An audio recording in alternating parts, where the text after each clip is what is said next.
Oubliez cette image préconçue selon laquelle l'onction serait un privilège exclusif réservé aux hommes en costume et à la voix grave.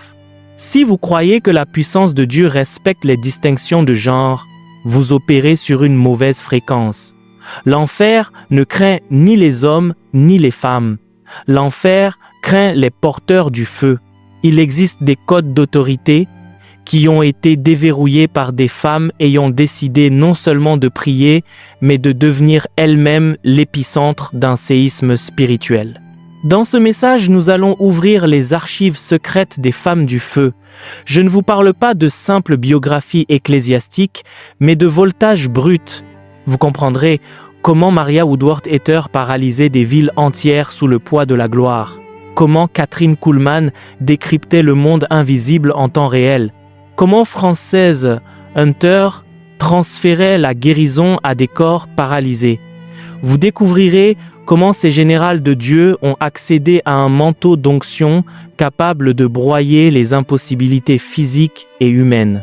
Ce que vous allez découvrir ici n'est pas une théorie théologique. C'est le chemin pour transformer votre vie en une batterie spirituelle que le système religieux ne peut contenir. Préparez-vous, car l'atmosphère est sur le point d'être électrisée. Le journal du réveil est désormais dans les airs. Le corps, comme conducteur d'énergie, la majorité des gens passent leur vie entière à essayer de comprendre Dieu à travers des livres, alors que le monde invisible attend quelqu'un qui décide de devenir un conducteur d'énergie. Ce que Maria Woodworth-Etter a découvert n'était pas un nouveau dogme, mais un code d'accès. Lorsqu'elle montait à l'autel, elle n'était pas là pour donner une étude biblique tiède. Elle était là pour établir une onction territoriale. Des récits attestent que des personnes se trouvant à des kilomètres de ces tentes tombaient sous le poids d'une atmosphère électrisée. Pourquoi?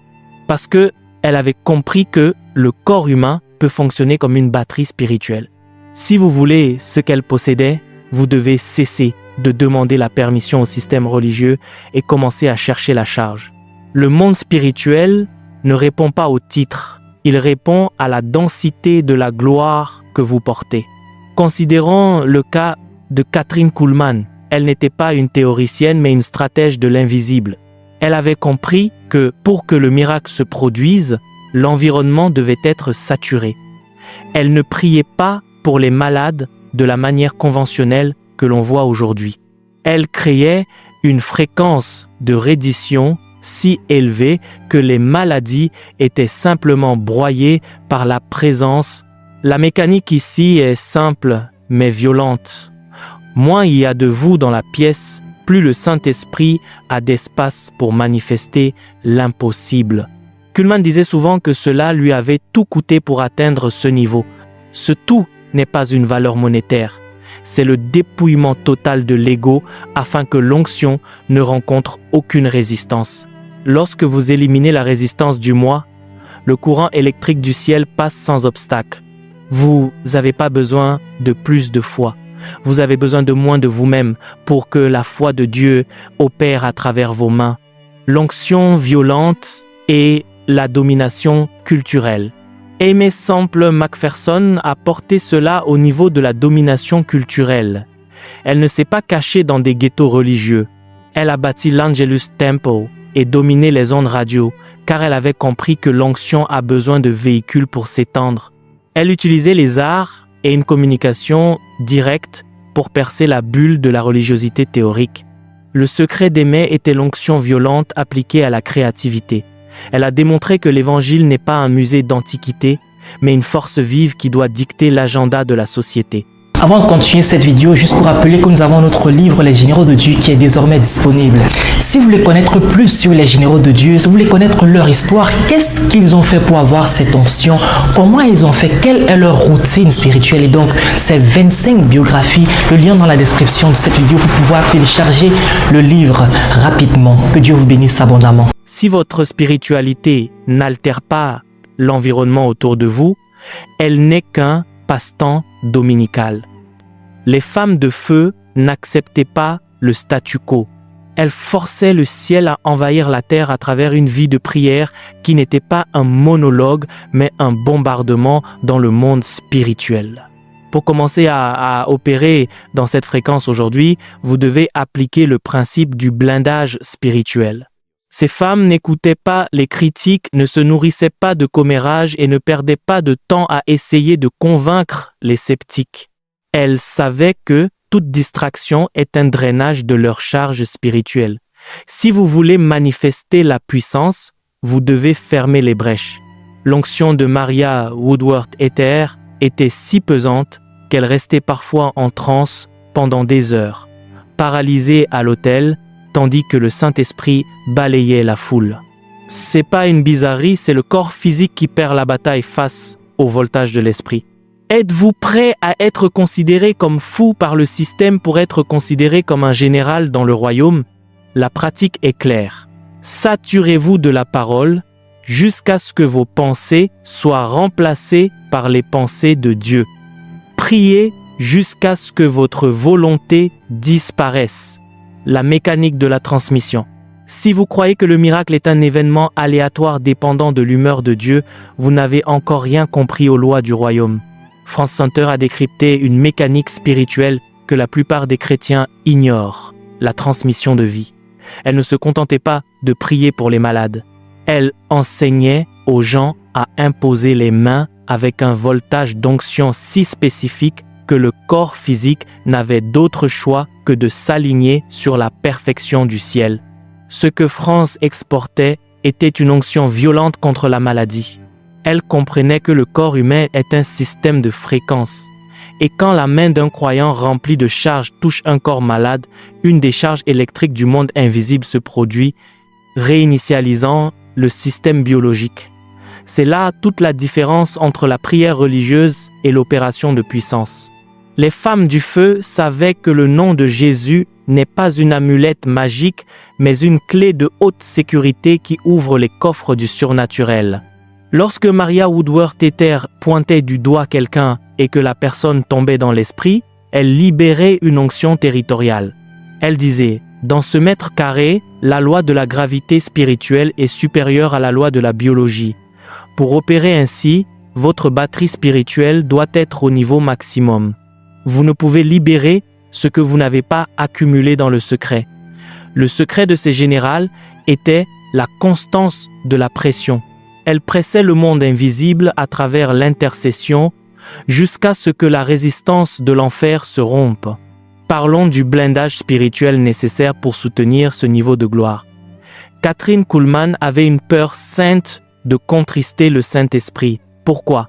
Parce qu'elle savait que l'onction est un manteau sensible. Une pensée de superbe, un commentaire malicieux ou une recherche de gloire propre crée un court-circuit dans votre connexion. La mécanique ici est la pureté d'intention. La puissance coule par des canaux propres. Si vous voulez briser les impossibilités dans votre famille ou votre ministère, vous devez comprendre que votre vie privée dicte la force de votre voie publique. Les femmes du feu étaient implacables avec le péché, non par moralisme étroit, mais par intelligence stratégique. Elles ne voulaient pas que quoi que ce soit bloque le courant électrique du ciel. Amy Semple McPherson comprenait que la foi est un muscle qui nécessite une activation pratique. Elle n'attendait pas le climat idéal. Elle créait l'atmosphère. Elle utilisait la parole prophétique pour électriser l'ambiance avant même de commencer à administrer. C'est ce que nous appelons un code que l'enfer ne décrypte pas, la capacité de célébrer la victoire alors que le chaos est encore installé. Lorsque vous louez au milieu de la douleur, vous générez une charge d'énergie qui déstabilise les entités qui tentent de vous surveiller. Apprenez à parler avec autorité.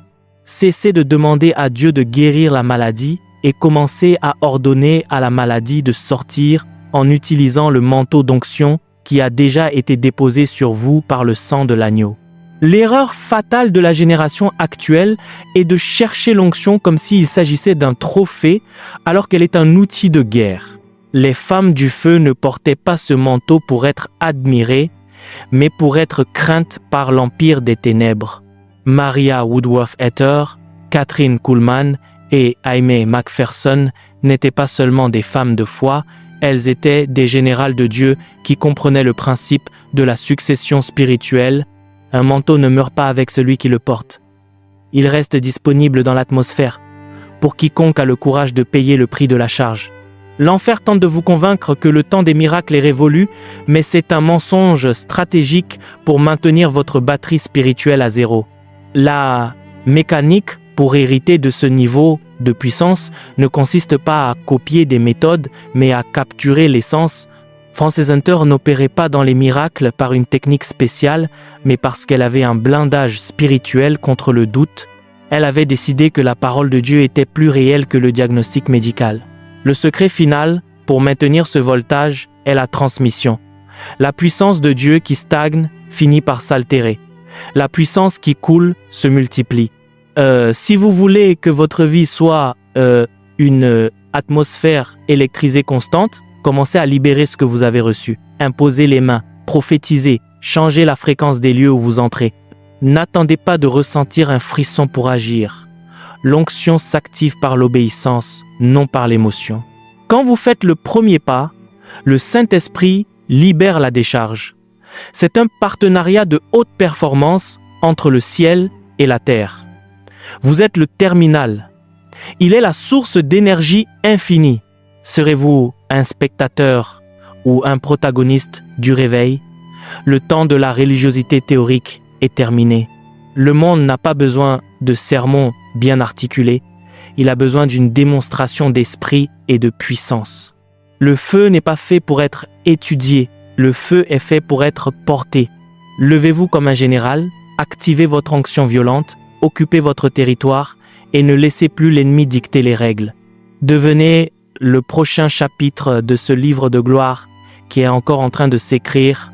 Merci d'avoir regardé cette vidéo. N'oubliez pas de télécharger notre livre Les Généraux de Dieu pour davantage connaître l'histoire de ces généraux de Dieu. C'est plus de 100 histoires inspirantes, 25 biographies à l'intérieur. Que Dieu vous bénisse abondamment.